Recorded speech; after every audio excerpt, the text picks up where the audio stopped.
agree that we should all work together across all this great United Kingdom of Great Britain and Northern Ireland to promote farming everywhere. Mr. Speaker, the honourable gentleman is absolutely right. Let's encourage everyone to buy British, and let's make sure that we use as much of our land as possible for growing food, not covering it in trees. And Mr. Speaker, it's particularly hypocritical for the Welsh Government to tell farmers they have to plant trees on their land when the Welsh Labour Government are responsible for thousands of acres of forest, are chopping down 850,000 tonnes of trees every year, and they're even putting some of them into the boiler which heats up the Senedd. Not that that probably requires many trees to add to the hot air in there.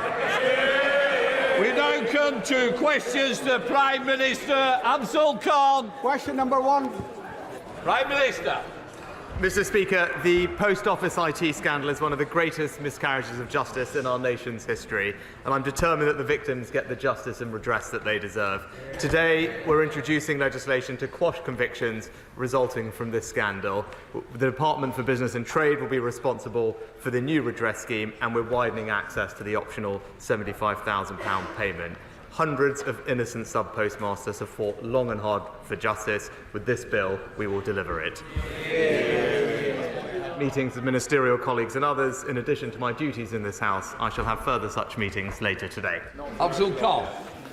Mr. Speaker, despite serious opposition from the Archbishop of Canterbury, 3 former Home Secretaries and 3 government advisers on anti-Semitism, social cohesion and on political violence, the levelling up sector is due to widen the definition of extremism tomorrow. Whilst on the benches opposite, members peddle far-right conspiracy theories about Islamists and Muslims taking over Britain, shouldn't the Prime Minister's priority be getting his own house in order and stepping out extremism, racism and Islamophobia from within his Conservative Party? And will the Prime Minister finally take Islamophobia seriously and agree to the definition? Mr. Speaker, discrimination has no place in our society. And it's important to distinguish between strongly felt political debate on one hand and unacceptable acts of abuse, intimidation and violence on the other. I would urge him to wait for the details of the strategy. It's a sensitive matter, but it's one that we must tackle because there has been a rise in extremists who are trying to hijack our democracy. That must be confronted. And he talks about peddling conspiracy theories. I would just point him in the direction of his previous Labour candidate in Rochdale. Thank you, Mr. Speaker. Armed Forces personnel who served their country for 15 years are eligible for the Long Service Good Conduct Medal, and similar medals are in place for those who make a career of serving in the police, the fire, the ambulance service and the Coast Guard. But as I learnt on a recent visit to Bournemouth Hospital, where I met the dedicated staff there, no such accolade is in place for the NHS. Would the Prime Minister please support my campaign to see if this anomaly can be corrected so the nation can formally recognise those who devote much of their working lives in the NHS to helping others? Prime Minister. My honourable friend is right that our incredible NHS staff deserve our utmost thanks for their service, and I'm pleased that many NHS organisations, as he knows, have their own schemes in place to do that. We also, of course, recognise NHS staff who are outstanding through our honours system, and MPs are able to acknowledge their work through the NHS Parliamentary Awards, and nominations remain open for that, and I would encourage colleagues to avail themselves of it. But I will make sure that he gets to meet the Secretary of State to discuss his specific proposals further. We now come to Leader of the Opposition, Keir Starmer. Thank you, Mr. Speaker. Can I welcome the legislation on the Post Office scandal? Mr. Speaker, this week we lost the formidable Tommy McAvoy. He served his hometown of Rutherglen and the Labour government with loyalty and good humour, and we send our deepest sympathies to his wife, Eleanor, and their family. We also learned that the Right Honourable Member for Maidenhead will be taking her well-deserved retirement. She has served this House and her constituents with a real sense of duty, and her unwavering commitment to ending modern slavery is commended by all of us. We thank her for her service. Is the Prime Minister proud to be bankrolled by someone using racist and misogynist language when he says the member for Hackney North and Stoke Newington makes you want to hate all black women? Mr. Speaker, the alleged comments were wrong, they were racist, and he has now, as I said, the comments were wrong, they were racist. He has rightly apologised for them, and that remorse should be accepted, Mr. Speaker. There is no place for racism in Britain, and the government that I lead is living proof of that. Mr. Speaker, the man bankrolling the Prime Minister also said that the member for Hackney North should be shot. How low would he have to sink? What racist, woman-hating threat of violence would he have to make before the Prime Minister plucked up the courage to hand back the £10 million that he's taken from him? Prime Minister. Mr. Speaker, as I said, the gentleman apologised genuinely for his comments, and that remorse should be accepted. But he talks about language. He might want to reflect on the double standards of his deputy leader, calling her opponents scum, Mr. Speaker. His shadow foreign secretary, the shadow foreign secretary, comparing Conservatives to Nazis, Mr. Speaker, and the man that he wanted to make Chancellor. The man that he wanted to make Chancellor talking about lynching a female minister. His silence on that speaks volumes. Mr. Speaker, the difference is he's scared of his party. I've changed my party. And Mr. Speaker,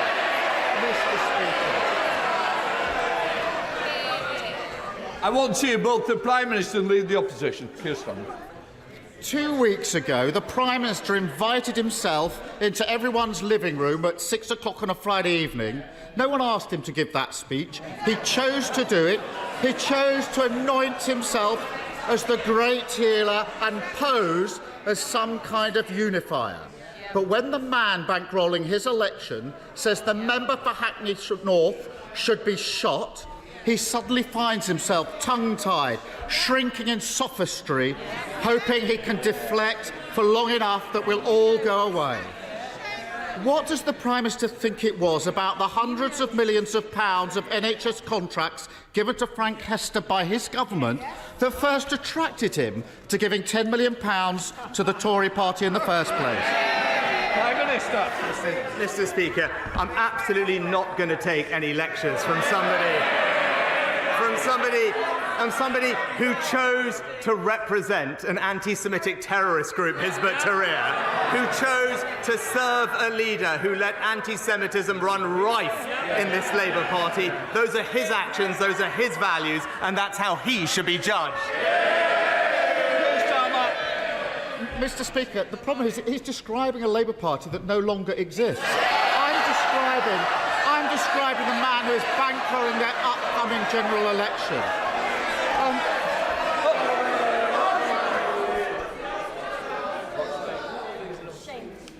Keir Starmer. They can shout all they like. 2 weeks ago, he marched them out like fools to defend Islamophobia, and now the member for Ashfield is warming up the opposition benches for them.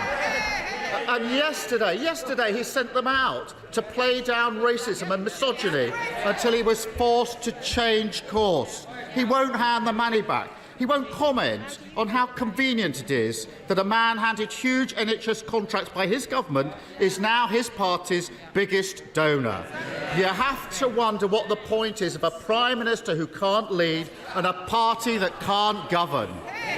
And Mr. Speaker, national insurance contributions fund state pensions and the NHS. So is the Prime Minister's latest unfunded £46 billion promise to scrap national insurance going to be paid for by cuts to state pensions or cuts to the NHS? Prime Minister. So, Mr. Speaker, I'm glad he's brought up the budget. It's about time that he spoke about his plans, because what have we heard, Mr. Speaker, from the Shadow Chief Secretary? The Shadow Chief Secretary of the Treasury confirmed. Sorry. Shh. Prime Minister.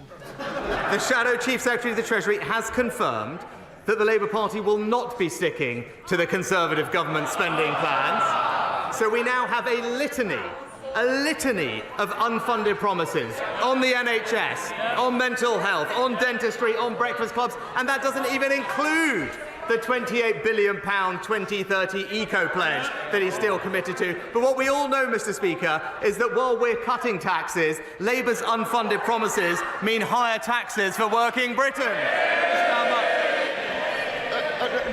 No, Mr. Speaker, the Labour Party will not be sticking to his completely unfunded £46 billion promise.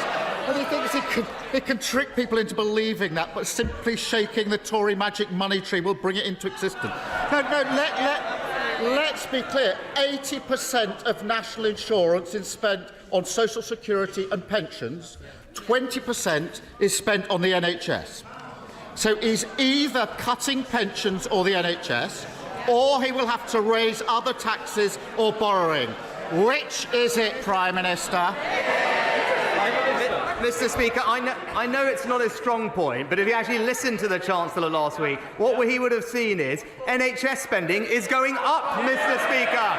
It's going up. It's a plan that's backed by the NHS CEO, who says that we're giving her what she needs, and at the same time, we are responsibly cutting taxes for millions of people in work. An average worker benefiting from a £900 tax cut, Mr. Speaker. But what I'm hearing for him is he's against our plans to cut national insurance. The highest tax burden since the Second World War. I did listen to the Chancellor, £46 billion of unfunded commitments. They tried that under the last administration, and everybody else is paying the price. And 2 weeks ago, the Prime Minister promised to crack down on those spreading hate. Today, he shrunk at the first challenge. Last week, he promised fantasy tax cuts. Now he's pretending it can all be paid for with no impact on pensions or the NHS. All we need now, Mr. Speaker, is an especially hardy lettuce, and it could be 2022 all over again. Is it any wonder that he's too scared to call an election when the public can see that the only way to protect their country, their pension and their NHS from the madness of this Tory party is by voting Labour? Mr. Speaker, again... No, Prime Minister. Mr. Speaker, he talks about pensions. Pensions are going up by around £900 in this year. It's this government that's protected the triple lock for the last 10 years. He talks about supporting working people. It's this government that's cutting taxes for every single person in work, Mr. Speaker. It's this government that's investing in the NHS, but all we have from him is a £28 billion unfunded promise. Mr. Speaker, I had a look at it. It's here. It's all here. Making Britain a clean energy superpower. He's still stuck to it, Mr. Speaker. And if you look through it carefully, there's billions in spending he's already committed to Scotland, billions for Wales. There's actually money for North London too, I notice. But the problem is, none of it is funded. So why doesn't he come clean and tell him under his plans, Britain people's taxes are going up, Mr. Speaker? Mr. Speaker, millions of people around the UK and Europe have been inspired by the brilliance of Six Nations rugby. And Premier League clubs like Gloucester Rugby, which were funded during the pandemic through loans authorised by the Prime Minister as then Chancellor, have always been grateful for being kept solvent. But the Prime Minister will also know that the finances of some of these clubs are fragile and that the current loan repayment schemes could be crippling. So will my right honourable friend ask the Sports Minister and the Treasury to try and find a solution through this so that taxpayer interests are protected and all of us can go on being inspired by top-class rugby for years to come? Mr. Speaker, my honourable friend is absolutely right that we stepped in with a £150 million financial lifeline to ensure the survival of Premiership rugby league clubs during the pandemic. And I am told that DCMS is working with Sport England as the agent to talk to borrowers with concerns about their loan agreements, and any ones that do have concerns should contact Sport England in the normal way. But I can also proudly tell him that we are talking to the Rugby Football Union and the Premiership League to secure not just the future of rugby union, but also his local Gloucester Rugby. We come to the SNP, Stephen Flynn. Thank you, Mr. Speaker, and I wish to begin by wishing Ramadan Mubarak to Muslims across these aisles.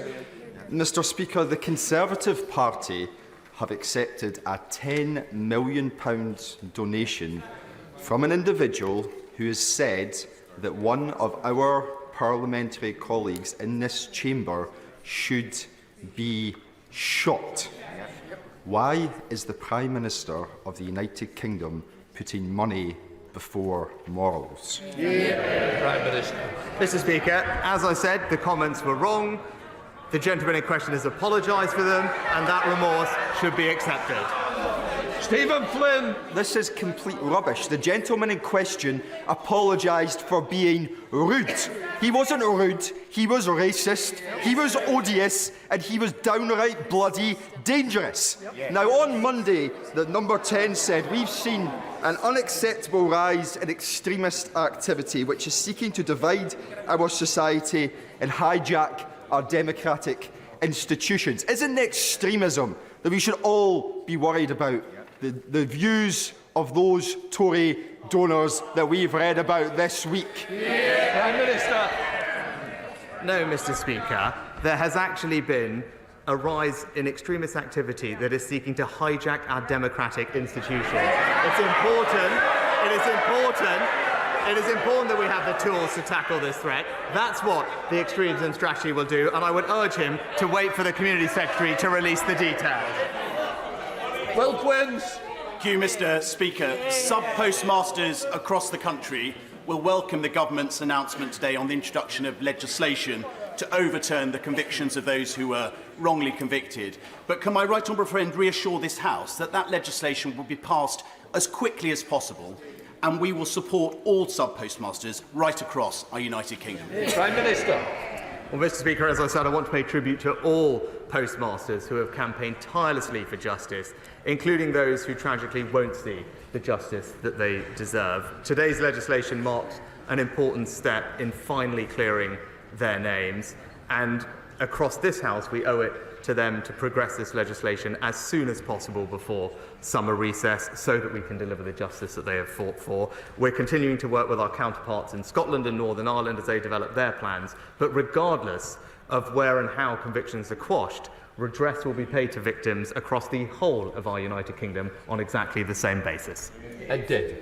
Thank you, Mr. Speaker. The future of children's cancer services. And David. Thank you, Mr. Speaker. The future of children's cancer services in my constituency across South West London, across Surrey, Sussex and beyond will be decided by NHS England tomorrow. The existing service is world-leading and has saved the lives of countless children. Many of us who have engaged with the consultation process feel that a wrong decision is about to be made, ignoring risk to children's cancer care by moving them to the Evelina. If the Evelina is chosen tomorrow, will the Prime Minister personally intervene and delay any final decision until he's met with myself and concerned MPs across the House so he can prevent these risks to our children's cancer services? Minister. Well, Mr. Speaker, as the honourable gentleman knows, decisions about clinical provision are rightly made by clinicians in local areas across the country. More generally, we're investing in more oncologists, radiologists and community diagnostic centres, which are contributing to cancer treatment being at record levels, but I will, of course, ensure that he and colleagues get a meeting with the Secretary of State. Room change. Thank you, Mr. Speaker. Radical Islamists pose a serious threat to our nation's security. And I agree with my right honourable friend that we must urgently address this. But reports that the government wishes to broaden the definition of extremism are concerning because in separating the definition of extremism from actual violence and harm, we may criminalise people with a wide range of legitimate views and have a chilling effect on free speech. So can my right honourable friend reassure me that instead of trying to police people's thought and speech, as those opposite clearly wish to do, the government will instead target the specific groups that foster terrorism and those who fund them? Prime Minister. My honourable friend makes a good point, and that's why the strategy that I would urge her to wait for will, I think, be one that she can support, because it is our duty to make sure the government has the tools to tackle the threat that she rightly identifies and highlights. And this is absolutely not about silencing those with private and peaceful beliefs, nor will it impact free speech, which we on this side of the House will always strive to protect. Thank you, Mr. Speaker. Children deserve the right to breathe clean air. Yes. However, many schools are in areas with high levels of air pollution. Sadiq Khan, the Mayor of London, has announced... Keep going, Janet. Sadiq Khan, the Mayor of London, has announced a pilot for 200 of London's most impacted schools to access air quality filters so children can breathe clean air in their classrooms. Excellent. Does the Prime Minister support this pilot, and will he implement similar measures across our country? Prime Minister. Mr. Speaker, I'm pleased that latest published figures show that air pollution has reduced significantly since 2010, and partly due to our legally binding targets to reduce concentrations. They will continue to reduce over the following years. And on top of that, we've also provided almost £1 billion to help local authorities across the country implement local plans to reduce NO2 and make sure that we can support those impacted by those plans. Thank you, Mr. Speaker. I understand the latest scheme that's been considered is to pay migrants thousands of pounds to leave Britain. Prime Minister, let's just leave the ECHR and deport them for free. So far, over 40,000 Brits have signed my petition with the Conservative Post calling for us to leave the European Convention on Human Rights. Will the Prime Minister commit to leaving the ECHR, or at the very least, have it in our manifesto to have a referendum and let Britain decide?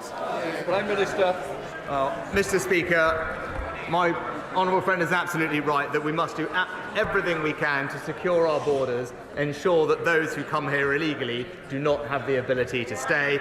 That's why our Rwanda scheme and legislation is so important. And what I've said repeatedly, and will happily say to her again, is that I will not let a foreign court block our ability to send people to Rwanda when the time comes. Roberts.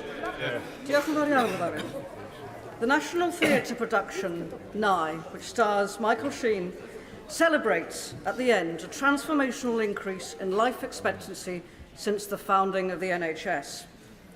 But UCL findings indicate that austerity policies between 2010 and 2019 are responsible for a 3-year setback in life expectancy progress.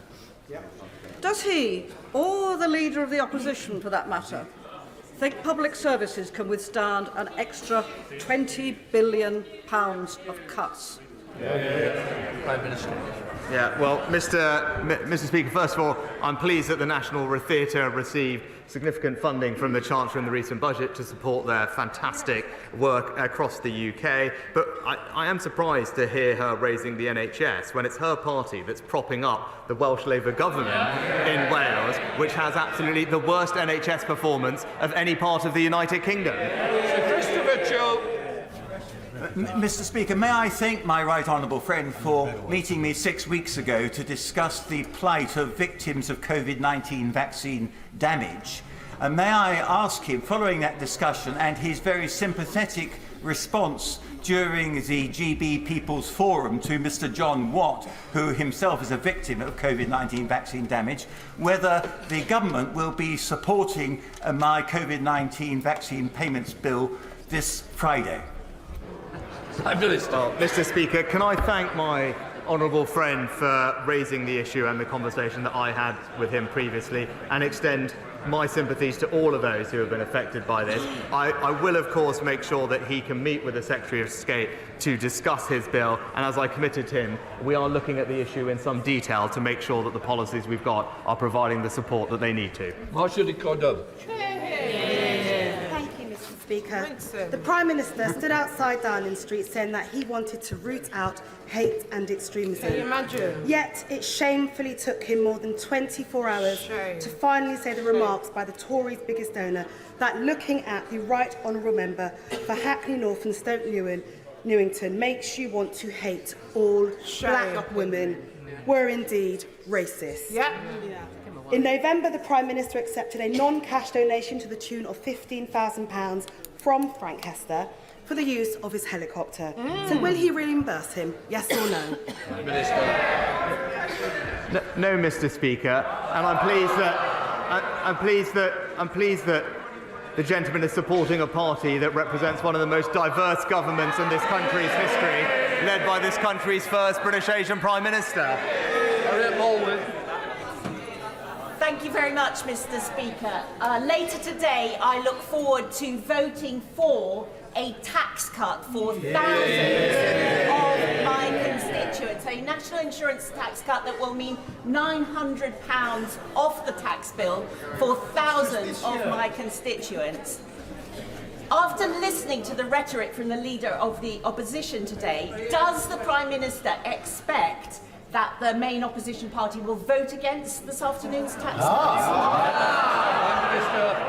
Well, my right honourable friend raises an excellent question, because whilst on this side of the House we believe in a country where hard work is rewarded and people can keep more of their hard-earned money, which is why we're cutting their taxes by an average of £900 each, we hear consistently from the party opposite, not only do they disagree with that approach, they continue to cling to unfunded spending promises that would put taxes up, but also the Shadow Chief Secretary to the Treasury, we learnt just yesterday, described our plan to end the double taxation on work as morally abhorrent. And that is a contrast between us and them. Labour will put your taxes up and the Conservatives will keep cutting them.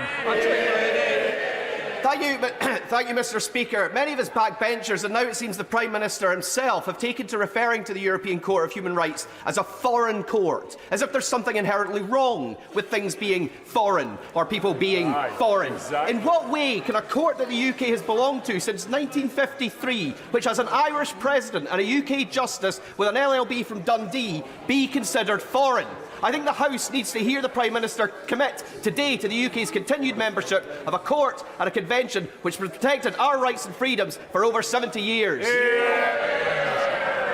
Mr. Speaker, when it comes to the issue of tackling illegal migration, when Parliament expresses a clear view on what it believes should happen, supports that with legislation, and that we believe we are acting in accordance with all our international obligations, I've been very clear that I will not let a foreign court stop us from sending illegal migrants to Rwanda. That is the right policy, and in fact the only way to ensure security of our borders and end the unfairness of illegal migration. Sir Edward Lee. As a general election is not just a mere expression of opinion, but a serious choice, will my right honourable friend agree that there is only one potential party of government that has the will, the inclination and the determination to stop mass illegal and legal migration, and that is the Conservative Party? Let's unite our movement and do that. I agree with my honourable friend entirely. And we know this because not only has the honourable gentleman opposite opposed the scheme, he's been clear that even when the scheme is implemented and working, he would still scrap it, Mr. Speaker, which tells you everything you need to know. On this issue, their values are simply not those of the British people. There's only one party that's going to stop the boats. It's the Conservative Party. Thank you very much, Mr. Speaker. Under this Conservative government's watch, Thames Water have dumped over 72 billion litres of sewage into London's rivers, all whilst racking up multi-billion-pound debts. And reports are now that they could go bust any day. Despite this, the government is still refusing to publish their contingency plans for the collapse of our country's biggest water firm. So, yes or no, does the Prime Minister believe that Thames Water will still exist by the end of the year? Prime Minister. Yeah, well, Mr. Speaker, it wouldn't be right for me to comment on individual companies, but what I can say is that our ambitious storm overflow reduction plan is backed by £60 billion of capital investment. We now monitor every single storm overflow across England and have legislated to introduce unlimited penalties on water companies that breach their obligations. The independent regulator and the Environment Agency have the powers they need to hold water companies wherever they are to account. Natalie Elphie. Thank you, Mr. Speaker. Later this year, a new digital EU border system will come in, and yet key changes that are required, key details, have still not been decided by the EU. There are urgent decisions that are needed on additional funding and preparation to keep Dover clear and Kent moving through with its traffic. Can my right honourable friend, the Prime Minister, assure me that this issue is being taken seriously at the highest levels of government and that funding and support will be made available to keep Dover clear, support the residents of Dover and Deal and Kent, and to secure our vital cross-channel trade and tourism? Prime Minister. No, one of my friends is right to raise this issue, and I can assure her that it is being discussed at the highest levels of government between UK ministers and EU and French counterparts to make sure that we have practical and constructive solutions that will ease the flow of traffic in the way that she describes and will benefit her local communities. Rachel McCaskill. Thank you, Mr. Speaker. 158 days and there's no peace and no justice. There was no food, there was no clean water, there was no sanitation and no medical aid. There are just no words left as disease is spreading and the death toll is rising, not least amongst children, victims of these atrocities. It is evident that the Prime Minister's plan is not working. So will he change track for the sake of these children and so many more and work to secure a bilateral immediate ceasefire between Israel and Hamas? Prime Minister. Mr. Speaker, I've said repeatedly that we are incredibly concerned about the growing humanitarian crisis in Gaza. Too many civilians have lost their lives and nowhere near enough aid is getting through. And in contrast to what the Honourable Lady said, actually the UK is playing a leading role in alleviating that suffering, just recently increasing the amount of aid this year to £100 million. Just today, 150 tonnes of UK aid is due to arrive in Gaza, and a full field hospital flown from Manchester to the Middle East last week will also arrive in Gaza in the coming days, staffed by UK and local medics to provide life-saving care. We are doing absolutely everything we can, working with our allies to bring much-needed aid to the people of Gaza. Sheldon Report. Mr. Speaker, will my right honourable friend join me in thanking the maternity team at the Royal Cornwall Hospital at Trelisk in my Truro and Falmouth constituency for all their outstanding work they've done to improve maternity services over the last few years? Their sheer hard work, along with the coming new Women and Children's Hospital, mean that there are now no midwifery vacancies in Cornwall, which I think you'll agree is a fantastic achievement. Prime Minister. Well, can I thank my honourable friend for highlighting the improvement in maternity services at the Royal Cornwall, and she in particular is a tireless campaigner for reducing baby loss, and I commend her for her recent work on the introduction of baby loss certificates. And as she knows, we are committed to a new Women and Children's Hospital for my honourable friend's local trust in 2030 as part of the new hospital programme. Sarah Dyke. Thank you, Mr. Speaker. My constituents in Somerton and Frome, working together with the Langport Transport Group, submitted a robust strategic business case to the government in July 2022 for the reopening of a train station in the Somerton and Langport area, a train station that would connect over 50,000 people to the rail network, boost the local economy and support local people to reduce their reliance on their cars. Almost 2 years on, they are still waiting for a response. So does the Prime Minister support this project, and can he provide confidence to my constituents that their hard work to drive this vital project forward has not been futile? Prime Minister. Well, Mr. Speaker, Conservatives in the South West are rightly championing the reopen of local stations, and actually recently Cullompton and Wellington will be one of the places that receives funding as a result of our decision on HS2. But it's because of that decision that we now have freed up billions of pounds of funding to invest in local transport across the country, and it will be local leaders that will be put in charge of that money to prioritise their local needs. Final question, Mark Francois.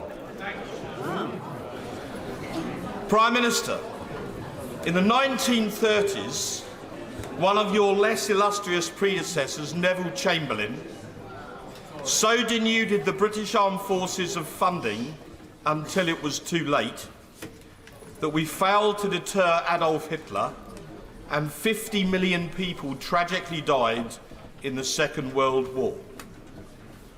Russia has invaded Ukraine. China is threatening Taiwan. British shipping is being attacked by Houthis in the Red Sea.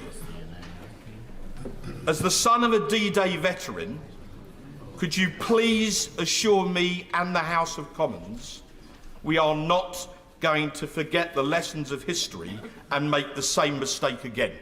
Prime Minister.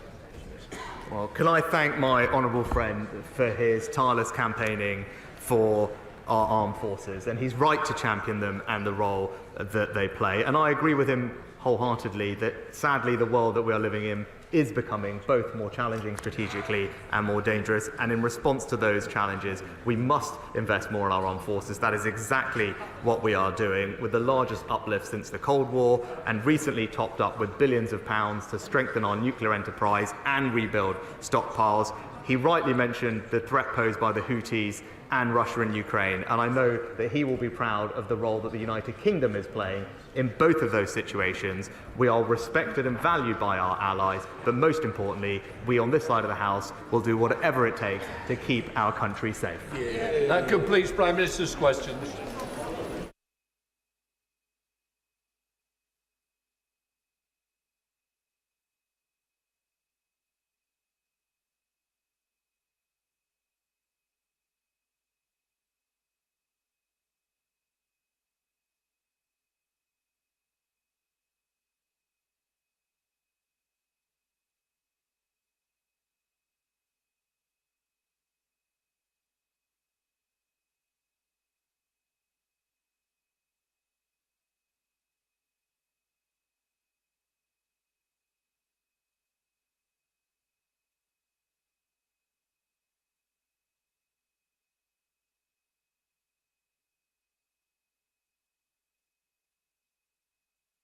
We now come to the urgent question.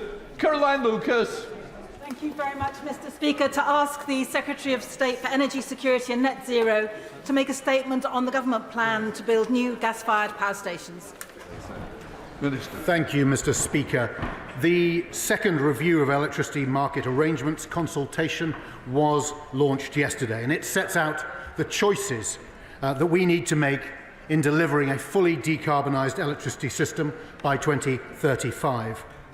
This government has already reduced emissions from power by 65% since 2010, and thus made the UK the first major economy in the world to halve emissions overall. From less than 7% of electricity supply in 2010 to nearly 50% today, we have built record volumes of renewables, allowing us to remove coal altogether by October this year. Our success in growing renewables is why we need flexible backup for when the wind does not blow and the sun does not shine. Our main source of flexible power today is unabated gas. More than half of that, 15 gigawatts of combined cycle gas turbines, could retire by 2035. Meanwhile, electricity demand is set to increase as heat transport and industry electrify.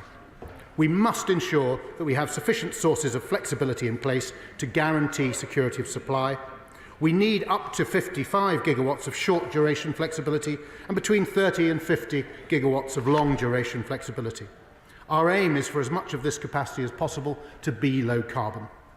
But, Mr. Speaker, whilst low-carbon technologies scale up, we will extend the life of our existing gas assets, but a limited amount of new build gas capacity will also be required in the short term to replace expiring plants as the only mature technology capable of providing sustained, flexible capacity.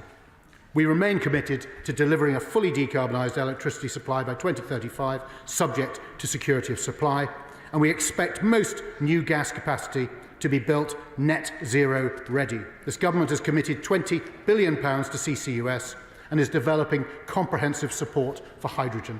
So in the future, unabated gas plants will only run a limited number of hours per year, so emissions will be entirely in line with our legally binding carbon budgets.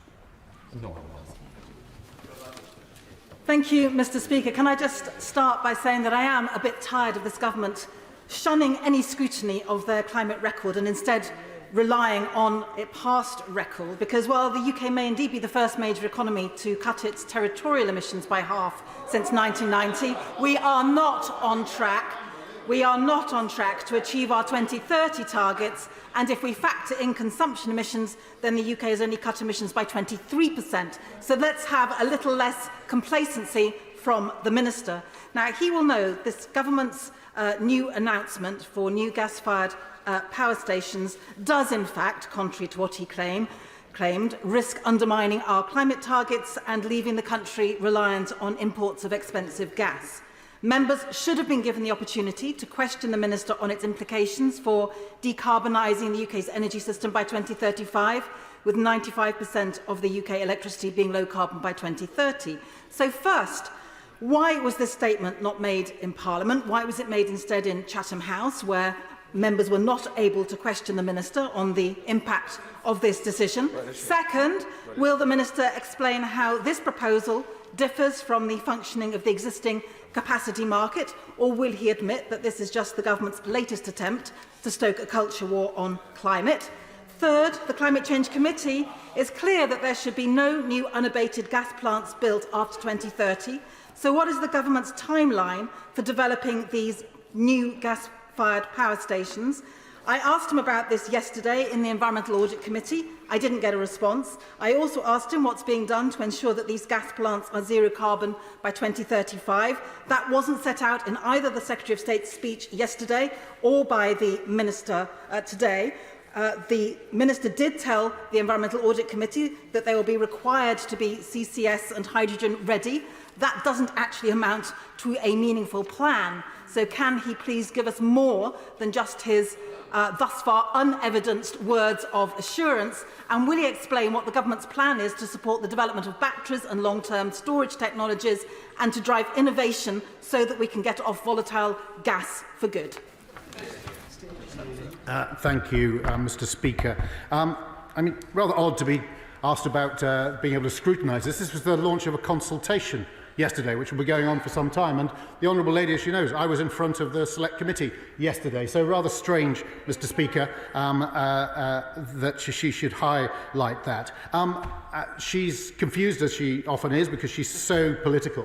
She would appear to set politics always ahead of climate. She struggles to recognise that the UNFCCC rules are about territorial emissions, countries' only emissions in the territory where they take place. Her numbers on embedded emissions are wrong, but she doesn't care about that. She just carries on a kind of political diatribe on the government, which has done more than any other in any major economy on this earth to decarbonise its economy. And we have done it, not as the Honourable Lady would have us do, reduced to living in yurts, but actually while growing the economy by 82%. It's people like the Honourable Lady who make people on my side of the chamber at times think, are we engaged in some form of madness? We're not, but she doesn't half make it sound like it. Can these new gas plants be consistent with the government's commitment to decarbonise the power sector by 2035? Our published net zero scenarios, I would invite her to read them, for the power sector show that building new gas capacity is consistent with decarbonising electricity by 2035. And from those scenarios, we expect, even with new gas capacity, that rather than the 38% of electricity generation, which in 2022 came from gas, it will be down to 1% by 2035, or, if we follow the scenario set out by the Climate Change Committee, perhaps 2%. So we're going to have that as a backup. It's sensible insurance. It's about keeping the lights on while we carry on the remarkable transformation that this government has achieved, moving from the appalling legacy of the party opposite, less than 7% electricity from renewables, to nearly 50% today. Sir Jacob Rees-Mogg. Thank you, Mr. Speaker. This announcement on gas-fired power stations is extremely welcome. But at the moment, a kilowatt hour of electricity in the UK costs 44 cents, against 17 cents in the US and 8 cents in both China and India. We have become fundamentally uncompetitive because of this green obsession.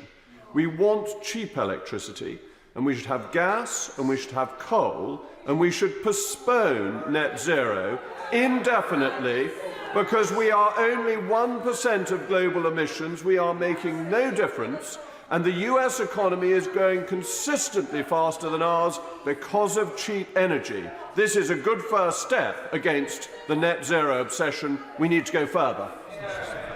Minister. Well, I would chide my right honourable friend with the science and the evidence which is emerging all the time. There is a climate challenge and in a climate emergency. That's why we're looking to reduce our emissions. But he's quite right also to challenge and say, well, we're less than 1% of global emissions. How does this make sense? That's why we hosted COP26. That's why we got the rest of the world to commit to following us. That's why we're bringing in carbon border adjustment mechanism from 2027, precisely to ensure that we create an economically rational system which supports jobs in this country while meeting the climate challenge, which does need to be met. Shadow Minister Dr Alan Whitehead.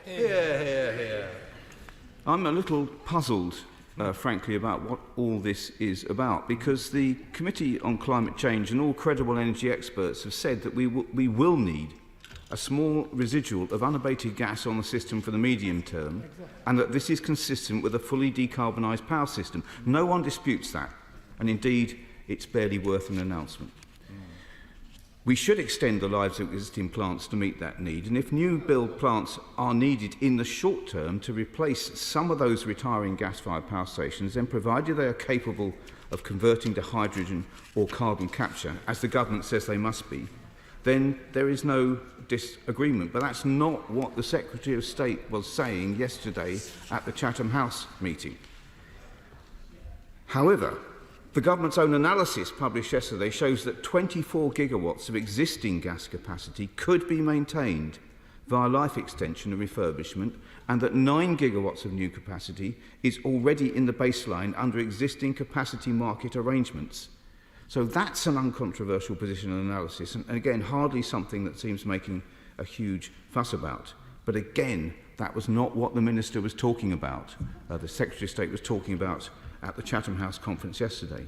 So, given this analysis, could the Minister enlighten us with the number of new gas plants they are actually hoping to build, given there is no mention of that in the 1,500 pages of documents that were published yesterday? And that's a very important point in terms of what appears to be government's intention to go beyond what is already in the analysis and apparently build a large number of new gas-fired power stations for the future. Now, there's a great deal in the review of electricity market arrangements published yesterday that would be worth discussing, not least the government's glaring failure to bring forward the low-carbon, flexible technologies such as long-duration storage that everyone knows we will need, and it's a shame that the Minister has not properly addressed this.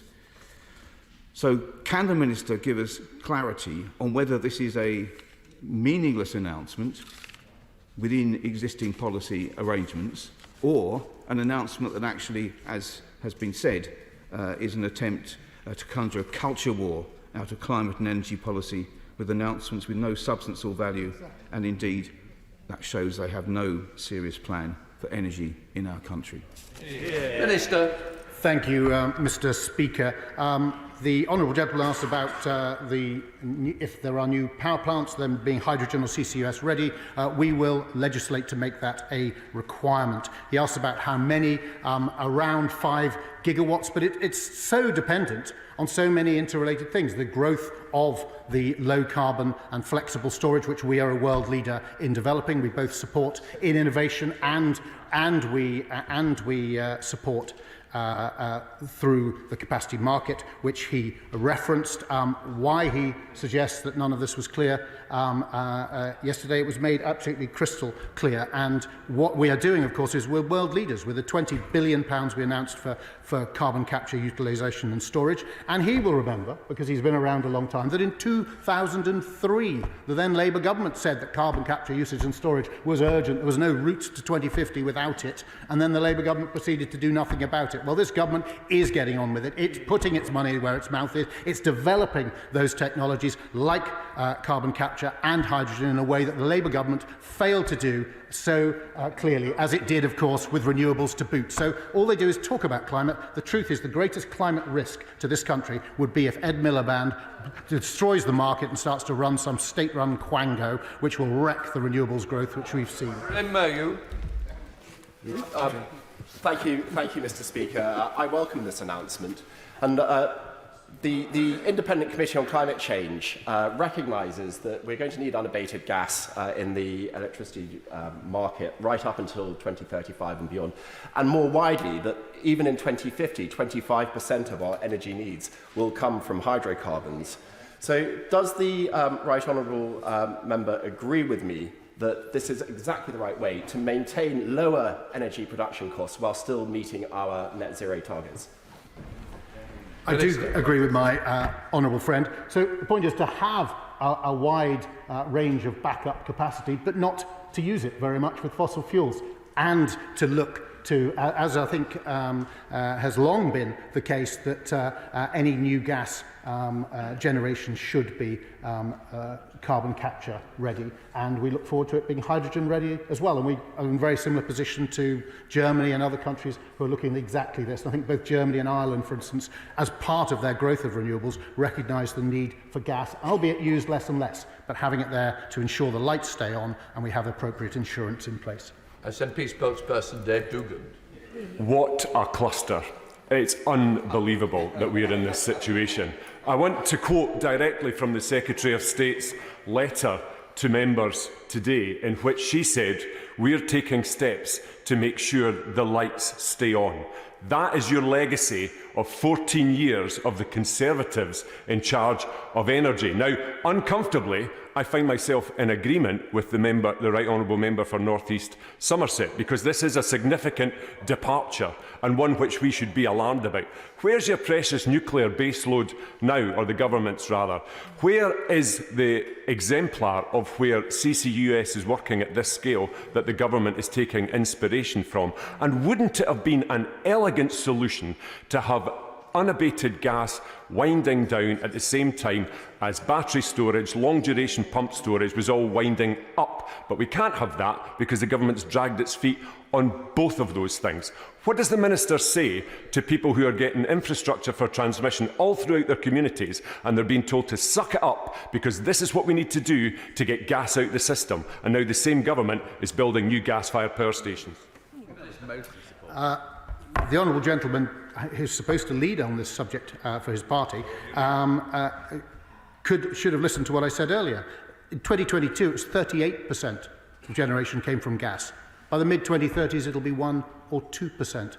Why are we having it there? In order to balance the renewables that we're growing, and that we're growing particularly in Scotland, supporting Scottish jobs. And of course, if you put generation in Scotland when the demand is in the south, you have to provide the connecting infrastructure to do it. We had to wire up the UK in order to become the rich and prosperous country that we are today in previous generations. We need to do it again now. We're making sure we're working with local communities, listening to their voices and making sure that they're not misled by people who come up with such nonsense as the honourable gentleman just did. James Wilde.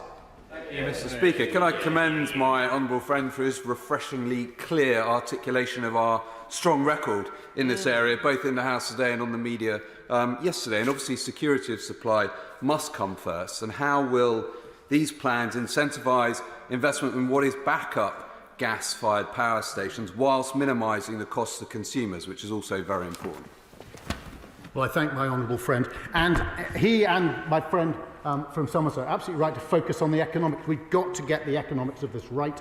We've used the capacity market in order, a kind of auction-type mechanism, to bring forward make sure that we've got the flexible capacity. We're incentivising more and more of that to be low carbon. As you can see, the batteries that are coming on scale, we've got pumps, hydro storage potentially as well, but we're also, we need hydrogen and carbon capture, but we're ensuring we've got a balanced system which has discipline built into it in order to drive costs down. When we have CBAMs and other things coming on stream as well, I firmly expect in the 2030s we will have lower cost energy compared to our neighbours, and we will be, as my right honourable friend referred to, more economically competitive. Chair of the Select Committee, Angus Brendan McNeill. Thank you very much, Mr. Speaker Stapleton. It's concerning that this is in Chatham House and not here, and it's also concerning that the Secretary of State's not here today as well. Off-piece speeches have cost in the past. An Energy Minister, my committee here this morning, a decade ago, made a speech that cost 1,000 jobs in the effect it had on investment. He says this is a consultation, but have they picked a winner? What room have they given for storage to be in the mix? and the confusing energy security, and we know we've learned from the Ukraine war what that is, with continual electricity supply. And given what he says the gas percentage will be by 2030 and afterwards, what percentage will this capacity provide, and what percentage will this provide of capacity, and what percentage does he envisage will be used day to day? And what other options and what other thought is being given, other technologies being considered in this, in his gigawatt demand? Well, I thank the honourable gentleman for his question. I suggested on different scenarios around 1 or 2% of total generation coming from gas in the future compared to the 38% in 2022 on an annualised basis. But clearly, as the honourable gentleman should know better than anybody here with his deep knowledge in the subject, it's based on the intermittency. So it depends how much the sun shines, how much the wind blows, but we make sure that we have a robust system. That's exactly what we're doing. So we can continue, and I loved, especially the people who are supposed to care about climate change, like the Green Party, could celebrate this country's global leadership, the fact that we're driving this forward. We're doing so in a way which maintains security of supply, and by bringing more and more renewables on with the lowest cost flexibility system to back it up, we're doing so in a more and more economical fashion. Alexander Stafford. Indeed, Mr. Speaker. I welcome this announcement today. It's pure common sense. When the wind isn't blowing, the sun isn't shining, we need that security of supply. And although we need to, of course, deal with climate change in the medium to long term, we must also deal with security of supply in the short term. So I welcome this. But does the Minister agree with me that actually for the medium and longer term security of supply, we need to really upscale what we're doing in the hydrogen sector, have more hydrogen production, more hydrogen usage, and be a world leader in hydrogen? At the moment, we are slipping behind a bit.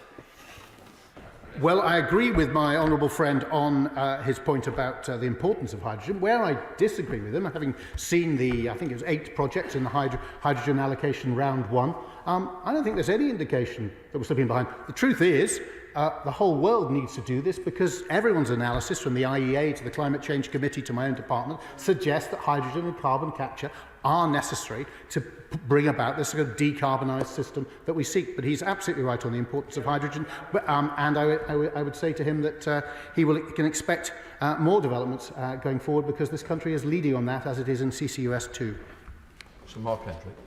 Mr. Speaker, I have a great deal of respect for the Minister and his knowledge on the subject, and the fact that he, as most of us do in this chamber, recognise the need for cutting carbon.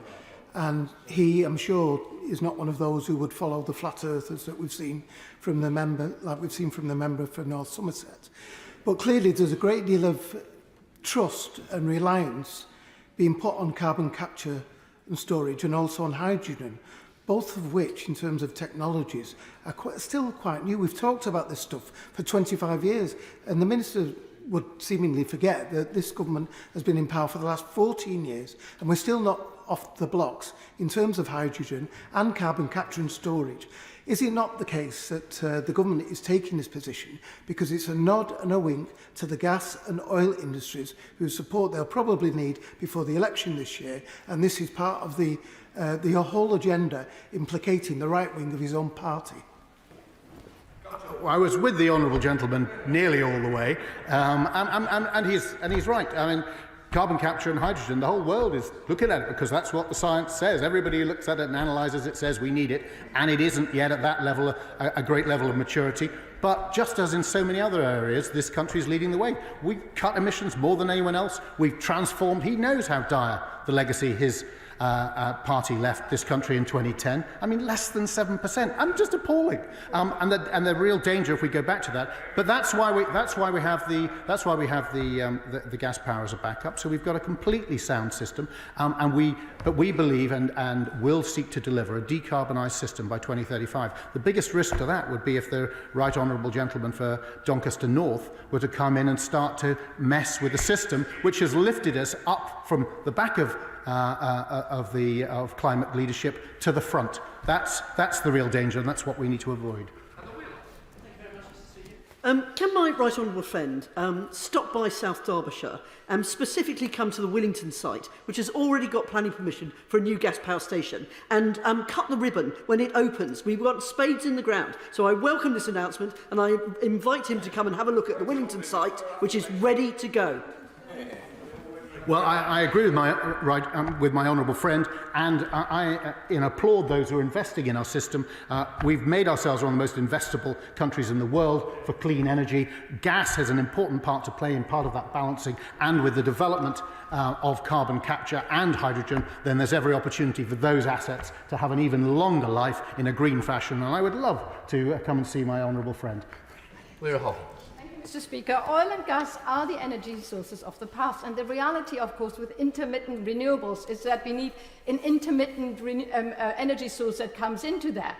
The reality is, of course, gas power plants do the opposite. They don't come in intermittently, they sit there, and when we have too much renewables, the renewable energy is shut off, and gas, the carbon energy, continues to flow. And that is the reality of today. We are wasting renewable energy. Those energy sources get cut off while gas continues to flow. And the government does not realise that and does not respond to that. My question is really, can he confirm how many times the government has met with representatives of the oil and gas industry and how that compares with representatives of the renewables industry?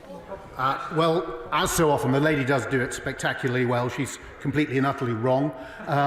The reason that renewables, as you say, get turned off is because of the constraints within the system, and the reason that gas gets turned on is because the system cannot otherwise cope. That is why we had the transmission acceleration plan. That's why we got the Connections Action Plan. It is something that has come about, and it's being opposed by the honourable gentleman. Every time we try and build the infrastructure out, the honourable gentleman says he's a friend. The SNP wants to be a friend of the renewables industry and Scottish jobs, and then opposes the infrastructure required for it. It's absolutely...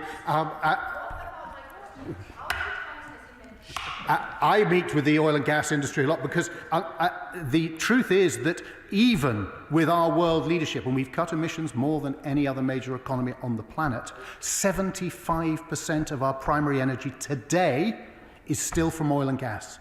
And we will be dependent on oil and gas in 2050 when we're at net zero.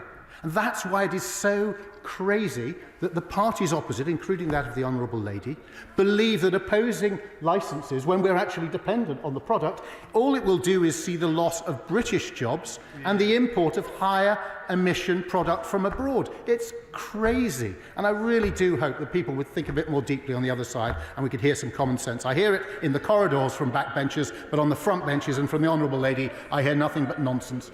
Because thank you, Mr. Speaker. I welcome this policy decision, which is recognition of reality.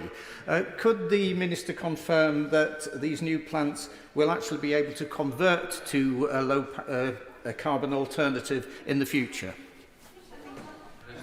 I thank my honourable friend, and we will be legislating precisely to create that obligation for carbon capture ready and/or hydrogen ready. Samuel Wilson.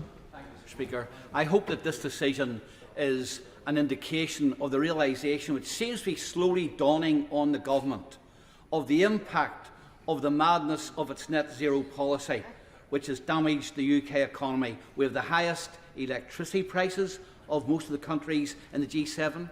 We have lost vast numbers of jobs in energy-intensive industries, and now there's a recognition that because of the intermittency of wind and solar, that there's a risk of blackouts. So I welcome this common sense decision.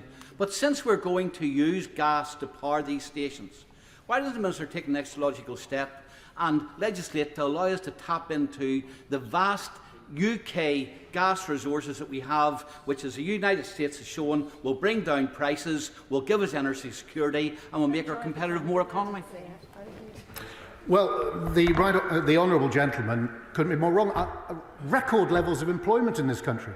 We overtook France recently to become the 8th largest manufacturer in the world. I would not expect him to join the dismal party opposite in talking this country down. In truth, we're leading the world in tackling climate change, and we've created more jobs than any time in British history. And going forward into the 2030s, what we're going to do by harnessing more and more of British low carbon energy, renewable energy, is lower bills for families and increase our competitiveness. And as I say, in a world which is increasingly recognising the need for action and is looking to bring in things like carbon border adjustment mechanisms, effectively carbon taxes at the border, the truth is the UK is in pole position to grow from its already strong economic position into an even stronger one as a result of the net zero policies of this government. Thank you, Speaker. Across London and the South East, many much-needed developments that are required for the increasing population have literally been frozen because of lack of supply from the grid. Indeed, nuclear power can provide the baseload, renewables are unreliable, and obviously gas is required, particularly at peak times. So will my honourable friend agree with me that actually this is all about topping up the grid at peak times when people want to use electricity, because gas is the fastest way to bring a power station onto the grid and equally to shut down? Well, I thank my honourable friend, and he'll be aware of all the work we're doing to speed up, for instance, transmission, cut it from a 12 to 14-year timeline down to half of that, down to 7 years. The Connections Action Plan, which has already moved tens of, I think 40 gigawatts of projects have been able to have their connection date moved forward. So we're putting a lot of work in across the piece. This gas capability is there as a backup, but the usage and the emissions resulting from it will be falling precipitately over the next 10 years, and we can all celebrate that. James Brown. After years of delaying meaningful investment in clean, cheaper, reliable, renewable energy technologies such as tidal and long-duration pumped hydro storage, it's no surprise the government's now having to scramble to create new dirty gas-powered plants. But how much does his department estimate these new plants will cost? And where is his department suggesting they will be built? And what does he mean by carbon capture ready? Does he mean carbon capture operational? Hear, hear. Do tell. Thank you, Mr. Speaker. As I say, further, our legislation will come forward in the not too distant future, and she will be able to scrutinise that. And it's extraordinary that she should say to the country that's gone from 7% renewables, less than, to approaching 50% today, that we've gone slow on renewables. We're leading. We have decarbonised our power system faster. We've decarbonised our power system faster than any other major economy on the planet. The kind of reality denial that we get from the party opposite is quite extraordinary. And on tidal, she specifically wants to highlight tidal. Well, guess which country in the world has more tidal? The right honourable gentleman there, who is one of the greatest champions of tidal in there, he could tell the honourable lady, if she's so ignorant, he's a fellow Scottish MP, he can tell her the UK has more tidal deployment than any other nation on the planet. We're proud of that, we're proud of the transformation, and it's about time the SNP and the Labour Party stopped misleading the people and this House. Patrick Brady. Speaker, the Minister said earlier that we face a climate challenge after struggling for a word to describe what we face. Why can't the government join the global consensus and admit that what we are facing is a climate emergency? As the Secretary-General of the United Nations said, the era of climate warming is over. We're in an era of climate burning. Well, unlike the honourable gentleman, I'm not primarily concerned with words, I'm primarily concerned with action. And I'm glad at our responses, I did actually use the emergency word. I don't know if I broke some golden rule that says government ministers shouldn't say it, but I treat it like it's an emergency. I see the world warming up, I see the negative impacts of climate change, and that's why I spend every single day being proud to be part of a department which is decarbonising its country faster than any other in the world. The honourable gentleman should get away from rhetoric and start focusing on action. Jim Shaw. Thank you, Mr. Speaker. Can I thank the Minister for his answers? And whilst there is certainly an urge to prioritise our net zero promises, I am grateful that government are talking and backing up precautions into considerations. Northern Ireland plays an important role in any contribution to net zero targets. The Minister has recognised that on many occasions in questions that I've asked him. So will the Minister ensure, in terms of any new gas power stations to be built, that Northern Ireland is considered and prioritised as a leading location for those? Thank you. Minister. Well, the honourable gentleman I don't know, he sometimes gives the impression that he'd like it if I was running the energy system in Northern Ireland, but it's not, it's devolved. And we do have ministers back, and that's something of celebration, and I will work closely with ministers in Northern Ireland as I do with other ministers in devolved administrations, because in order to meet our net zero targets, Northern Ireland has to deliver its. Scotland has to deliver its targets, so does Wales. We've got to work together in a spirit of collaboration. We can do that, and if he can persuade his honourable friend beside him that actually it can be done in a way that strengthens our economy too, then we really will have something to celebrate. That completes the urgent question.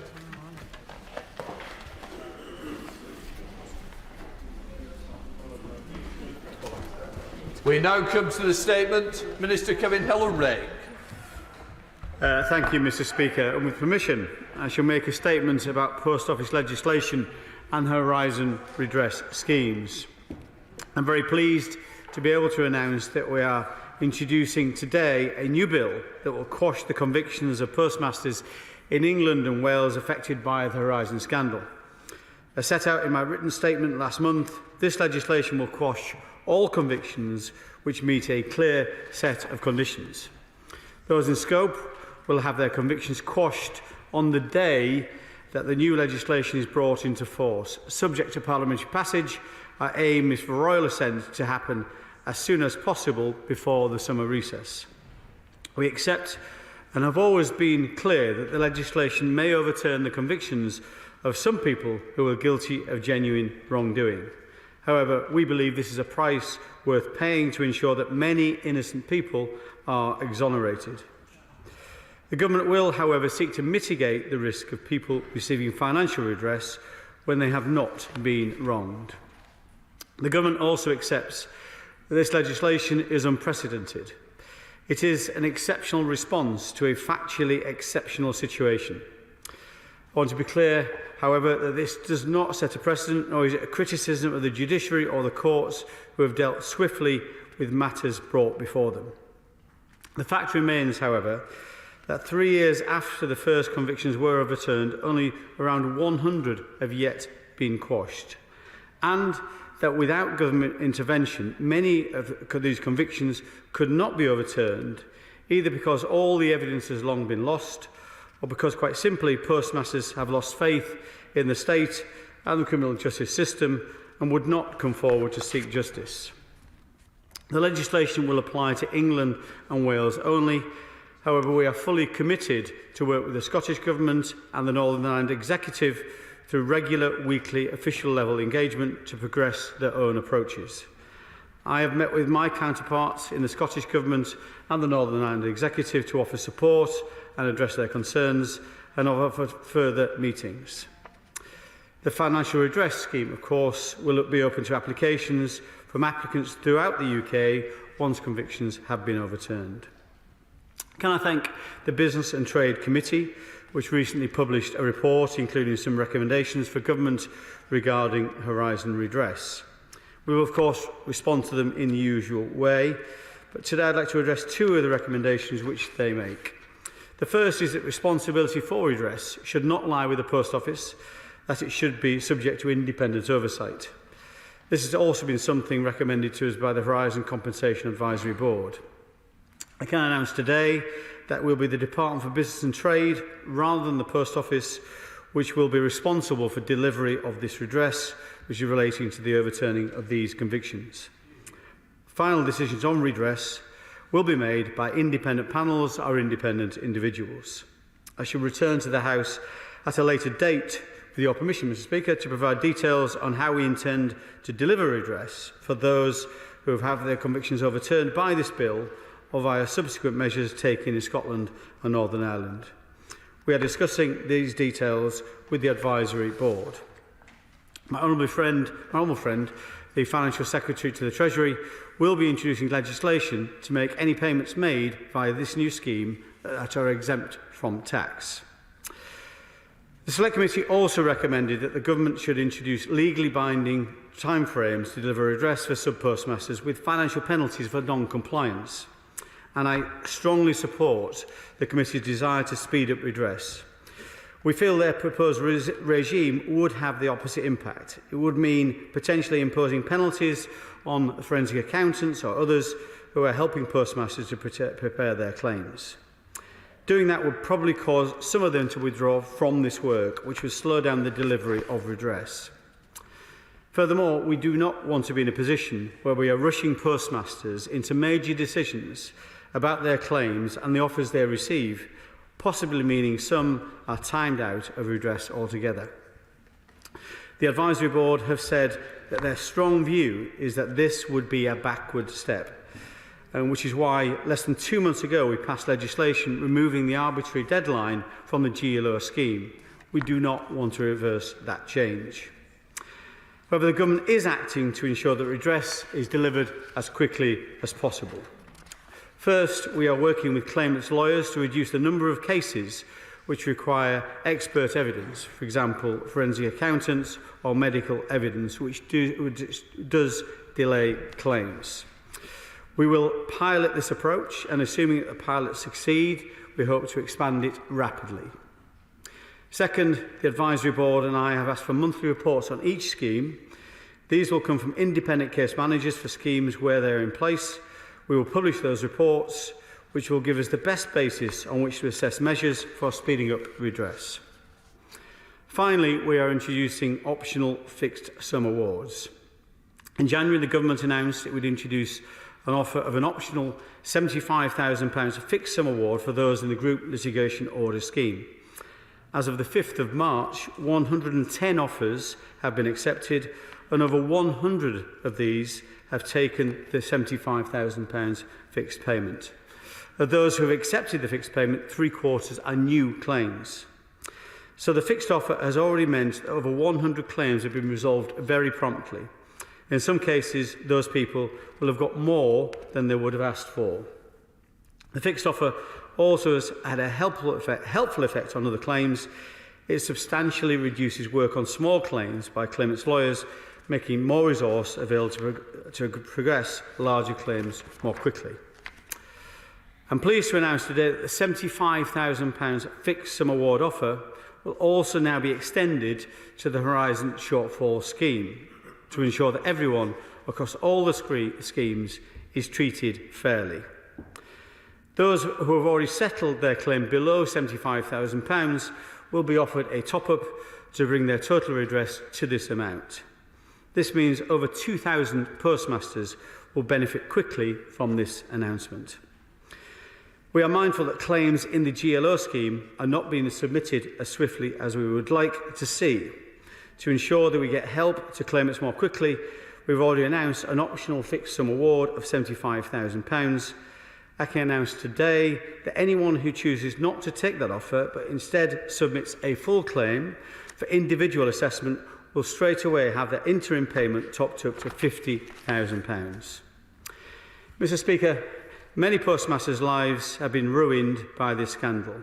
We are working hard to deliver redress. We have set up the Williams inquiry, which will discover the truth. We will provide fair financial redress as promptly as we can, and we will exonerate those who were so unjustly convicted of crimes which they did not commit. Mr. Speaker, I commend this statement to the House. Shadow Minister Rishi Sunak. Thank you, Mr. Speaker. I thank the Minister for advance sight of his statement. Before I begin my response, I'd like to put on the record my deep disappointment at the Minister's comment this morning on BBC Breakfast. Instead of categorically condemning the Tory party donor Frank Hester's horrific racist remarks about the Right Honourable Member for Hackney North and Stoke Newington, and despite Number 10, after much delay, finally describing the remarks as, I quote, racist and wrong, the Minister this morning appeared to contradict this position. Point 4. Thank you, Mr. Speaker. Mr. Speaker, this is a statement on post office legislation, and may I respectfully say that what the honourable lady opposite is saying is irrelevant to this statement. The Shadow Minister will be moving on. Minister. I will move on. I simply hope that the Minister will reflect on the reversal of the statement this morning and the position that he took, that he would take a donation if it was provided by the donor. I hope he reflects on the impact that it is having on many of us. Turning to Mr. Speaker, today's crucial statement, the Horizon scandal is truly shocking, a miscarriage of justice and one of the most devastating in British history. The scandal has brought devastation to the lives of hundreds of falsely convicted sub-postmasters. Over 20 years on, they and their families are still suffering from the consequences and the trauma of all they have been put through. I pay tribute to their determination in pursuing justice, and I want to pay tribute to Alan Bates and the sub-postmasters who have pioneered this campaign and worked tirelessly to seek justice. Without their bravery and perseverance, the campaign would not have be where it is today. I also want to pay tribute to my right honourable friend, the member for North Durham, for all his work and the campaigning on this issue by Lord Arbuthnot for many years, as well as others in this House and the other House, and members of the Business Select Committee and the Chair. Turning to the legislation, we of course welcome the laying of this legislation today. But before giving a full verdict on the legislation, we will need to properly scrutinise the details and analyse its potential impacts. In the first instance, Mr. Speaker, this legislation does, in our view, leave a series of outstanding issues and questions as to when justice and compensation will be delivered and to whom. First, I'd like to address the territorial scope of the legislation, as it is currently only applying to England and Wales, even though the Post Office is not devolved and the Horizon scandal is a UK-wide Horizon system, and the scandal, in terms of its impacts, is UK-wide. We know there are approximately 30 cases that need overturning between Scotland and Northern Ireland, but there remains a series of outstanding questions as to when sub-postmasters in both Scotland and particularly Northern Ireland will receive justice and compensation.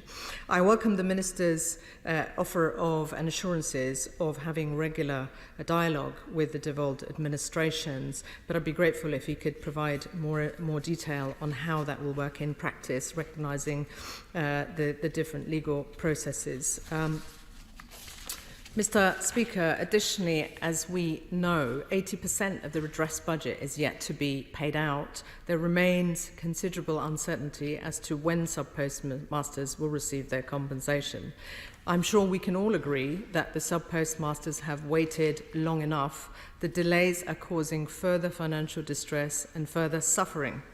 We note the Business and Trade Select Committee's recommendation of a legally binding timeframe from when an offer is first tabled to when settlement is reached. Even if these legally binding targets are not adopted, what assurances can the Minister give that he will meet his target of ensuring all compensation is paid out, is out of the door by the end of the year? What mechanisms will the Minister put in place to ensure that there are no further delays? And I know that he is committed to making sure there are no further delays, but sub-postmasters will want to know that that actually happens. And given the recent chaos in the Post Office's leadership, we welcome the decision to take the Post Office out of the redress process. As the Minister said, redress must have independent oversight. We know the Post Office is in disarray, and what we need is focus and efficiency in ensuring compensation is paid to the sub-postmasters as soon as possible. In conclusion, Mr. Speaker, the suffering of the sub-postmasters can never come close to being repaid just through financial redress, though it is so important we get this right. The very least the government can do is ensure they receive the fair compensation and exoneration as soon as possible. There are those who've been impacted by the scandal that have sadly passed away, never to be able to see their innocence proven or live to see the compensation they deserve. It is absolutely vital that the government acts with the urgency and speed that's needed to correct this terrible injustice. Well, thank you, Mr. Speaker. If I can, seeing as the comments the Shadow Minister made are on the record, if I can just deal with them very briefly, Mr. Speaker. And I've got to say, it's the second time I think she's made comments at this dispatch box that have been unfair or factually incorrect. And I hope she doesn't come and correct the record, because if she actually watched the interview I made, I absolutely did condemn the words of Mr. Hester. I said they were wrong, I said they were racist, and I think it's absolutely right he's apologised, and she should actually watch the full broadcast, and I hope comes back to this House and apologises and corrects the record. In terms of the points she raises, I think they largely pertain to the Scottish and Northern Ireland devolved administrations. I quite understand the concern around that, and I'm very keen to make sure we get this right across the United Kingdom. I think, as she says in her own comments, they have different legal processes, she acknowledges, in those areas. Therefore, we think it would be inappropriate for us to legislate for parts of the United Kingdom that have different legal processes, different prosecutors. Justice itself is devolved, although the Post Office, as she rightly says, is a national organisation, UK-wide organisation. That's why we think the legislation should be allow those devolved administrations to legislate themselves if that's what they choose to do, and we're very closely with them on a weekly basis. Officials are meeting on a weekly basis to assist wherever we can to make sure this is delivered, the compensation can be delivered UK-wide, as is how the scheme operates. I think she said, and I may be wrong here, so I will check the record myself, that I think she says 80% of compensation is yet to be delivered.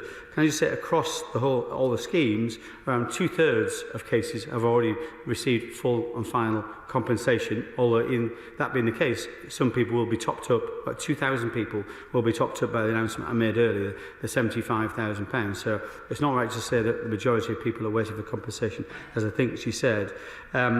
In terms of do we want to deliver by the end of the year, absolutely we do.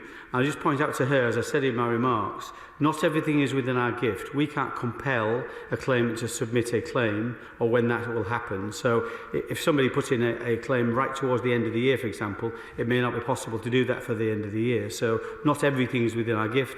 Anything that is, we're very keen to expedite. In terms of independent oversight, absolutely critical that we have that.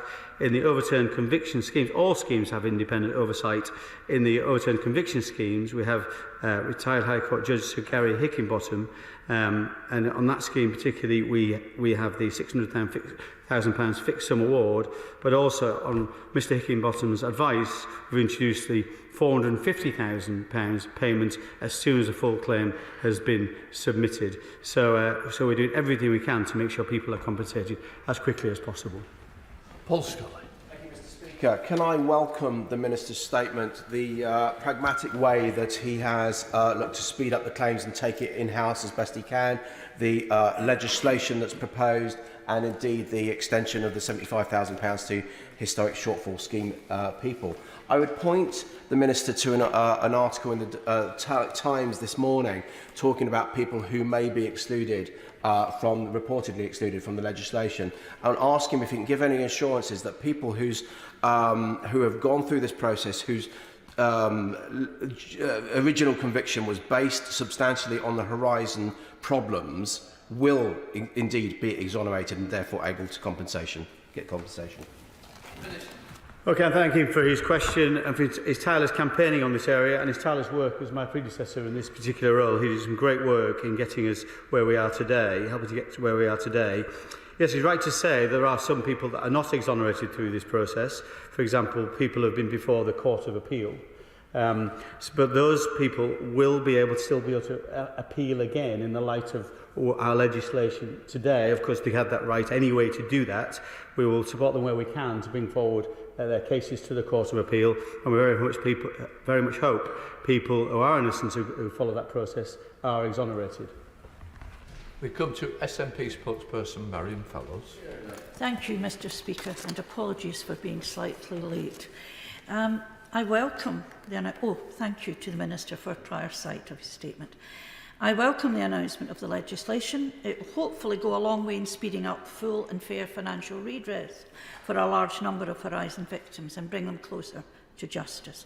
Furthermore, I welcome the enhanced financial redress for those who have experienced Horizon-related shortfalls and those who have already settled for less than £75,000, and that they'll have their redress topped up.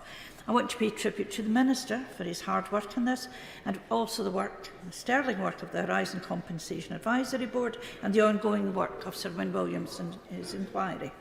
Most of all, I want to pay tribute to the victims following the unimaginable pain they've been forced to endure at the hands of Post Office Limited and successive UK governments. And I hope today's announcement can give them some hope there is an end in sight to this sorry chapter. I welcome the administration of financial redress schemes have been taken out the hands of Post Office Limited, not before time. Post Office Limited have demonstrated obfuscation and incompetence at every stage. From a Scottish perspective, I'm sure my Northern Irish colleagues will agree with me. I'm disappointed deeply that the legislation is confined to England and Wales only. This needs to be addressed to include both Scotland and Northern Ireland to ensure parity. Westminster Parliament is sovereign. Scottish Government Parliament can be challenged on its legislation, and this needs to be looked at. The devolution process also risks slowing things down. Will he and the Government guarantee today that any relevant orders under Section 104 of the Scotland Act are processed quickly by his Government? Scotland has no direct devolved equivalent on postal affairs. Only Westminster has remit for the Post Office and his department. Will the Minister ensure the bill contains provisions requiring Post Office Limited to fully cooperate with the Scottish Government and supply all needed materials? It's vitally important that victims in Scotland and Northern Ireland do not have to wait any longer for justice than their English and Welsh counterparts. Victims across these isles suffered enormously at the hands of a wholly reserved institution, and it is essential there is complete parity. Thank you, Mr Speaker. Can I thank her again for all the work she does in this area? She's been a tireless campaigner herself, and again, one of the reasons we are this far on. We'd all like to be further on, but really important part of the work that's gone on she's contributed to. And she's right to say victims should be front and centre in terms of how we deliver compensation, that we deliver it fairly, and we deliver it as quickly as possible. Some of the changes I announced today, that included in my remarks, were brought forward on the basis of feedback we've had from victims and the legal representatives. So absolutely we do listen to them, make sure we deliver any changes where we can. I fully understand her points on Scotland and Northern Ireland. She can understand, I think, the constitutional sensitivity around this area. These are tough decisions to make. And I quite understand that Scottish ministers will also have to make similar decisions.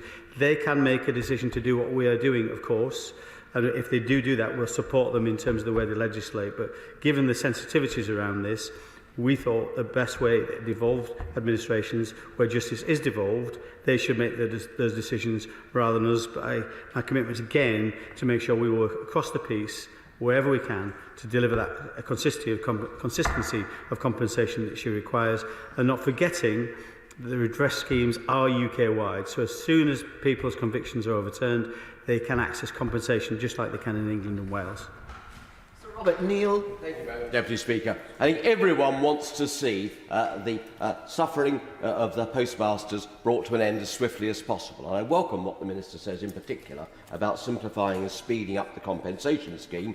He will know that claimant lawyers such as Neil Hudgell, who gave evidence to the Business and Trade Select Committee, have real expertise in this field, and I hope that he will work very closely with the sector to maximise that expertise in designing the scheme. But can I just say one note of caution? I know the Minister says that this is exceptional. It is constitutionally unprecedented to overturn convictions imposed by our courts in good faith on the evidence before them at the time by legislation. It is most undesirable, frankly, that we should ever go down that route. And at risk of sounding a note of caution, some of us will need to see the detail of the legislation And we want to see what evidence the government have that it will be quicker and more comprehensive to quash convictions by this constitutionally unprecedented route, rather than leaving it to the courts with assistance to deal with it, which could have been dealt with, as he knows, by a presumption in favour of their being quashed if they depend upon horizon evidence rather than this wholesale thing. And in particular, will he look at what impact this will have in relation to rehabilitation of offenders legislation and also the impact as to whether or not convictions quashed by this legislation will be removed effectively, for example, if you travel to the United States or other foreign jurisdictions where you may need a visa and you'll need to be able to show that you do not have an outstanding conviction. Minister. Well, can I thank him for his question and all his work on this himself, and it's been very important that we've engaged with him through the process, and clearly he has much expertise in this area. We agree with him that this is unprecedented. We agree with him it's undesirable, but we believe it's the least worst option. If you look at the current progress in terms of, and we want to see this delivered more quickly, of the 790 or so postmasters we believe this legislation will affect, only around 100 so far the convictions have been overturned. We think that's an untenable situation, which is why we decided to take this route. But of course I'll continue to work with him and continue to listen to his very wise advice. In terms of how the process for marking the record, so I can write in saying if where the Court of Appeal overturns a conviction, the record is marked overturned by the Court of Appeal. We see these records as being marked in a similar way, quashed by Parliament or something along those lines. So, but again, very happy to engage with him to make sure we get that right. Liam Byrne. Madam Deputy Speaker, can I welcome the Minister's statement, and can I thank him for the collegiate way in which he is working across the House to try and bring justice for those who have suffered. This is a welcome step forward today. As he knows, and I'm glad to see him take on board some of the recommendations we made in our report last week that set out how we deliver fair, fast and independent redress. The government has today proposed how it's going to overturn convictions. It has taken the Post Office out of some, but not all, processing of claims, and it has crucially increased the number of people who can apply for fixed-term remuneration. However, the Post Office is still handling the claims for at least, I think, 100 of those with overturned convictions when it is patently not fit for purpose. For those who seek to contest their claims, the Minister is saying there won't be a legally binding timeframe between when they submit that claim and when the initial offer is made by his department. That's a problem. And there's no standard tariff proposed for compensation for key heads of terms, like, for example, loss of reputation. That too is a problem. So this bill today is far more than a half measure, that's true, but it's not yet the full solution. And I just want to leave him with the words of Joe Hamilton, who messaged me last night to highlight the plight of the GLO litigants in particular, and the way in which they, in her words, have to justify every last penny, even if some of their claim is for actual monies stolen from them by the Post Office. Why can't the government do the right thing before even more victims die? Those words need to be ringing in our ears as we seek to perfect this bill. Minister. Thank you, Mr. Speaker. And can I thank him for his comments and his collaboration on this. Really important that we listen to his recommendation and indeed some of his very informative sessions they've had with the Select Committee, which was important. I sat through all 5 hours of those sessions. It was So yes, at this point in time, we believe the Post Office should continue with its existing work on the cases it's got in front of it, around 100. We have no capacity at the moment within the Department of Business and Trade to handle those claims right now. Clearly we will have by the time this legislation comes into effect. We don't want to pause between the legislation coming into effect in July and compensation payments being made. We think we can get those payments to people in August using that route. Now there may be some people left in the overturned convictions, the first tranche, the people who have been through the appeal court at that point in time, and we will certainly look at his recommendations in terms of whether we bring those back in-house or leave those with the Post Office, but that's something we will keep an open mind on. In terms of what I think you might describe as has fixed timescales to respond to offers or service level agreements. We've got those already for the GLO scheme. That on a submission of a full claim, we commit to responding to 90% of those claims within 40 days. Very happy to look at how we might put some benchmarks in place for this new scheme to make sure there's a similar speed of response. In terms of standard tariffs, he makes that recommendation. He probably listened. I'm sure you heard what I said earlier in terms of some of the new pilots we're doing around working with some of the lawyers involved here, where they can submit claims without the forensic accountants, without the medical reports, which may do something along the lines he says. So I'll happily have an ongoing conversation with him. On the GLO scheme, bear in mind that I think thus far 128 claims have been submitted. I think of the 490 that there are, 110 of those have been settled. And there's only one so far, to my knowledge, that has gone yet to the independent, in terms of the arbitration dispute resolution before it goes to the independent panel. So I think it indicates to everybody in the House, hopefully, that generally offers have been made that are fair and they've been accepted almost straight away. So I understand what Jo Hamilton says, and I've met with Jo about some of the processes she had to go through to prove her claim. We're determined to reduce those kind of frictions and reduce that evidence requirement on things that are not essentially material. We've got three things we've got to get right when we're delivering compensation. We've got to be fair to the individual, of course, and their families that have been affected. We've got to be fair to all the other postmasters as well to make sure there's a consistency across the scheme. And, of course, we've got to be fair to the taxpayer. But there is no cap on what we're going to pay people as long as it is fair. Duncan Baker. Madam Deputy Speaker, I thank the Minister for bringing this to the House today. It clearly moves in the right direction for closure. Many times I have talked in this House about similar issues. £1 billion has been put on the side by the government to deal with all this issue. And that is despite the fact that the Post Office have taken millions upon millions upon millions of postmasters, innocent people. We have never had the figure of what was taken, and I've asked for that before. But secondly, I want a second figure.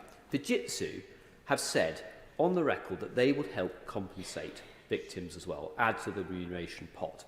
What progress have we made, Minister, on making them pay also for being culpable in this whole fiasco? Well, thank you for his regular comments and contributions in this particular area. It's always good to have the views of the only former serving postmaster in this House. Yeah, we are looking at that figure, try to identify what it is, and we will hopefully come back to him at some point. And it's quite complicated. A lot of these records go back a long way, but that's a body of work we're undertaking with the Post Office. In terms of Fujitsu, the Secretary of State had a conversation yesterday, I think, with the Chief Executive, the Global Chief Executive of Fujitsu. So we are keen to make sure that Fujitsu contribute, and they've already said they will. They said they are a moral responsibility to contribute. I think it's fair to say at this point in time, he mentions £1 billion, but we don't know the final figure in terms of compensation, but we'd expect a significant element of that to come from Fujitsu. Alistair Carmichael. Thank you, Madam Deputy Speaker. Can I also thank the Minister for advance sight, not just of his statement, but also somewhat novelly, the government top lines to take. That latter document includes this passage. So far, we have identified up to around 800 cases that are potentially in scope. Note, if we use this number in public, we're going to get held to it. There is a risk that we may deliver fewer overturns or award redress to fewer individuals. We will then have to explain that. If it is the view of officials in the Minister's department that accountability and transparency are some sort of problem, then does he really think that they are the people who are best placed to exercise oversight of the compensation scheme? And should that not be put now in the hands of someone who is independent of both government and the Post Office? Minister. Thank you, Mr. Speaker. It's interesting the figure he uses and the documentary references. I wasn't aware that he had that. I haven't actually, interestingly, I haven't actually read that line actually, but it's because there might be an indication of that in my former comments, because I mentioned that exact figure earlier in my comments. I'm not afraid to be transparent or accountable for any of the delivery of these compensation schemes. Shailesh Vara. May I congratulate my honourable friend for all that he is doing, working night and day to bring this painful issue to a conclusion for the many postmasters and their families who have suffered so much over so many years. Can I just seek the assurance from the Minister that for those people who do not accept the fixed offer but wish to pursue an individual claim, that there will be expeditious treatment of those claims, that resources will be made available to deal with those claims quickly and efficiently? And also, can I ask the Minister to give an assurance that the claimant will have a named individual who is responsible for their files, rather than whoever happens to pick up the file on a specific day? Well, can I thank him for his question? And yes, absolutely, I can give him that assurance. Fixed sum award is only one route. It's not right for everybody. Some people have higher levels of claims, and we will support them where we can. In my remarks, I announced some new measures we're doing that. We're using to do that, including a pilot scheme where it doesn't require expert reports, which should significantly abbreviate the timescale for responding to offer, be able to submit a claim and responding to the claim.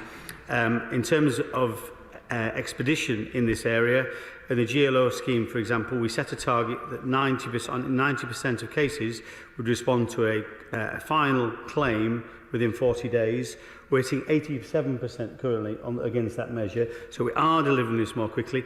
It makes an interesting point about a named claims manager or something along those lines. If I can, I'll take that away. Clive Efford. Madam Deputy Speaker, I welcome the statement. I welcome the legislation and removing the Post Office from the process as far as we have so far. But I don't think the Post Office is credible to be able to deal with any claims. I wrote to the Minister on the 12th of February regarding my constituent that came forward after the TV programme, and she was in a situation where she had problems with Horizon. She agreed a compensation with the Post Office way below what her losses were. She signed a non-disclosure agreement, but at that time she was dealing with a partner who was terminally ill, who has subsequently passed away. So she was in no fit state to be able to take on the Post Office, and she was seriously out of pocket. Now, in those circumstances, I would expect her to be able to come under the HSS scheme, and I hope that he will confirm that in the letter that no doubt he's going to send to me. Well, I look forward to. I haven't seen that letter yet. I understand his points about the Post Office handling claims, but I've responded to every single letter I get on this from colleagues personally, and as we always do, but even more so on this particular occasion. So I'm very sorry to hear about his constituents and the situation they're in. If his constituents has accepted less than £75,000, they'll get an automatic uplift to £75,000. So if they receive less, we're determined to make sure people across every single scheme are treated fairly and feel that they're being treated fairly. Very keen to look at his letter and make sure that is the case in his case. Crosby. Madam Deputy Speaker, may I welcome this important new bill. I know the Minister and his team have worked exceptionally hard on it to